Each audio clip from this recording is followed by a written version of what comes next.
All right, so if you're like me and you have leftover tomato paste and you don't want it to sit in the refrigerator and go bad before you use it, take it, put it in a freezer Ziploc bag, get all of it out of there with a spatula.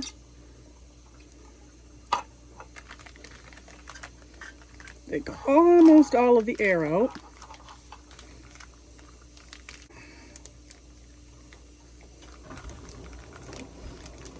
Spread it flat.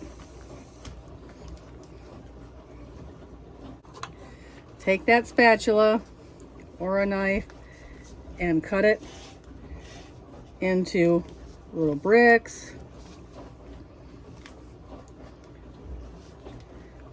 Freeze it flat. Close that up all the way.